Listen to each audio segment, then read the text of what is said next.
Soldiers witnessed the innovation of Army researchers recently during a series of tests flying 3D printed unmanned aircraft systems that were created on demand for specific missions.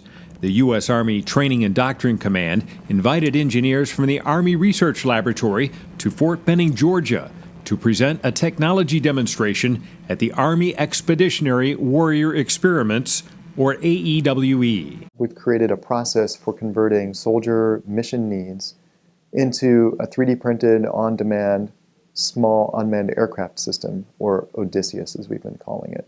With this concept, once a patrol requires UAV support, soldiers input all their requirements into the mission planning software.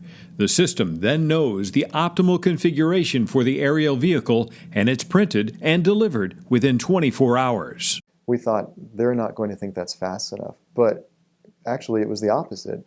They said this is actually good because when we get our mission plan, we have about 24 to 48 hours to plan our missions. So the timeline of 24 hours to receive a mission custom UAS fits right in line with the way we plan and execute our missions. Researchers said they felt the combination of 3D printing and UAVs was a natural technology solution. Drones or quadcopters are really getting big now. I mean, in particular, just the commercial and hobby markets have shown what can be done for a very small amount of money. Simultaneously, additive manufacturing or 3D printing has also become huge, and everybody knows all of the great things that can be done with 3D printers.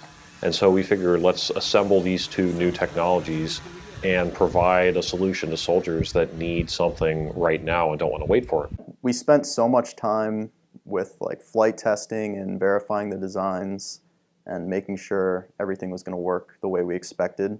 And it was good that we didn't have any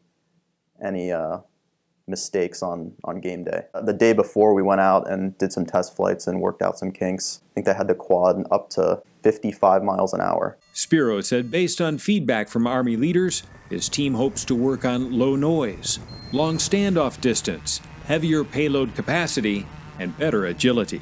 I'm very optimistic that most of those are achievable. I think the hardest one that's going to be achievable is the heavy payload. The Army engineers are collaborating with the Georgia Tech's Aerospace Systems Design Lab as they continue to refine technologies for future soldiers. For ARL TV, I'm David McNally.